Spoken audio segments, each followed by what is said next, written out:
무지 외반증. 신발을 신을 때도 그렇고 모양도 이쁘지 않아서 여성들은 어떻게 보면 이렇게 공공의 적이다 이렇게 표현을 많이 하거든요. 남자들은 잘 모르는 말이에요. 무지라는 게 이제 엄지발가락을 의미하는 아, 무지라 그랬네. 발가락이 발등 쪽으로 휘거나 네네. 엄지발가락을 축을 중심으로 해서 안쪽으로 회전하는 변형을 동반하는. 그래서 이쪽으로는 더 이렇게 갔지만 사실은 이 안쪽에서 보게 되면 더 튀어나오는 현상이 이렇게 꺾이면서 그러한 현상을 보이는 것이 이제 무지외반증이라고 그렇게 말을 하고 있죠. 굉장히 많습니다. 네, 맞아요. 특히 그 중년의 여성들에게 더 많은 걸로 돼 있죠. 예쁜 신발을 신을 수 없어서 여성들의 입장에서는 굉장히 좀 속상한 면이거든요. 그러니까. 예. 아니 근데 무지 외반증이 신발, 특히 하이힐 때문에 생기는 거라고 다들 알고 있는 거죠. 네, 여성분들은. 네. 단적으로 얘기하면은 신을 신고 다니지 않는 그런 뭐 부족들이 있잖아요. 그런 데는 무지외반증 없어요.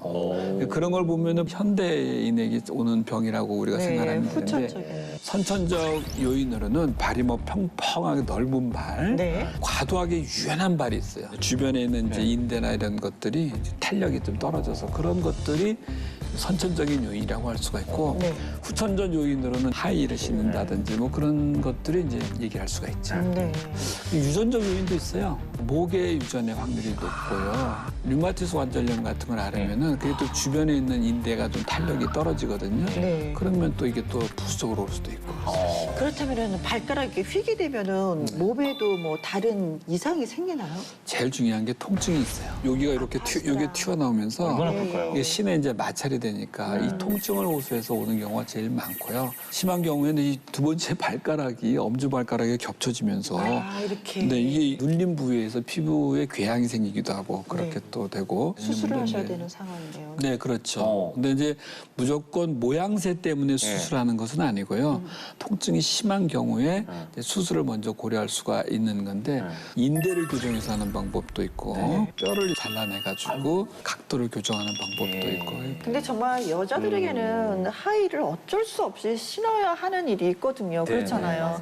그렇다면은 무지 외반증이 걱정이라는 얘기인데 그렇죠. 예방법이나 뭐 생활 팁 같은 거 있으면 좀 일러주세요. 무지 외반증을 화려함의 대가라고 얘기를 하기도 화려함의 해요. 대가. 네. 이런 무지 외반증을 예방하려면 굽이 낮고 앞볼이 좀 넓은 네. 신발을 신는 것이 당연히 좋습니다. 어쩔 수 없이 하이힐을 신어야 된다면 밑창에 쿠션감이 좀 충분히 있는지 확인을 해주셔야 되시고요. 하루에 6시간 이하 주 3, 4회를 넘기지 않도록 해주시는 것이 좋습니다. 네네.